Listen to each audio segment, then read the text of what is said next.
I'm Kim David, and I'm running for Corporation Commissioner because I know and understand that about 85% of the cost of our economy flows through the regulations of the Corporation Commission. Over the past 12 years, I've been able to serve the state of Oklahoma in the Senate, and I've been able to deal with the different policies that affect the pocketbook issues of everyday Oklahomans. And a large part of that is our utilities, our oil and gas, pipelines, transportation. I've been able to be involved in all those through the years. And I've become to realize just how important this job is. I have a degree in petroleum geology, so I do understand energy, and I understand how valuable this is to Oklahoma. In 2021, Oklahoma experienced an unusual but predicted cold weather event. The fallout from that storm left Oklahomans holding the bag for over $5 billion in costs incurred in a matter of hours due to purchasing off the high-priced gas spot market. If elected, what will you do to prevent something like this from happening again? We must strengthen our infrastructure. The push to end our most reliable, cost-effective form of energy, which was coal, played a big part in this. Cheap wind power and solar power were unavailable because of the weather. What made the storm of 2021 so much worse is that it affected the entire Midwest. Other states in our power grid weren't able to help, and it became catastrophic in some states that ended up with loss of life.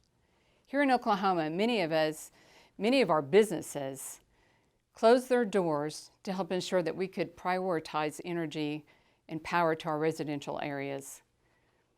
When you compare us to Texas, a deregulated state, we definitely outperformed them. We need to focus on a plan to prevent what happened and to use common sense to do so. What will your approach be for determining if a requested rate increase is justified, and what factors will you consider in your decision-making process? I will always prioritize the consumer/ratepayer. Long-term, if you want to keep rates low, you have to make smart choices so that when you have a storm like we did in the winter of 2021, we won't be left in paralysis. We have to have a balance. We have to balance the needs of the infrastructure along with the needs of the consumer. Choices should not be emotional or political. If you make political decisions, then you're not ensuring the right infrastructure, and you're not taking care of the people of Oklahoma. We continue to see efforts to build new power plants, invest in alternative energy, and shore up the utility grid. How will you approach the cost investments needed for these projects to ensure fairness for ratepayers? I support energy diversification and approach investments on a cost-benefit analysis basis. Look at the number, and that should tell whether it makes sense for Oklahoma or not, whether it makes sense for the consumer. If it doesn't benefit Oklahoma, then it isn't the right decision. We have to balance the needs of the grid along with the needs of the ratepayer. We have to ask ourselves, does it benefit the consumer? The goal is to keep utility rates as low as you can, and to do this, we have to have a durable infrastructure.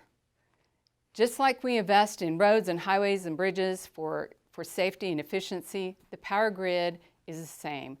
We have to provide safe, reliable, cost-effective energy.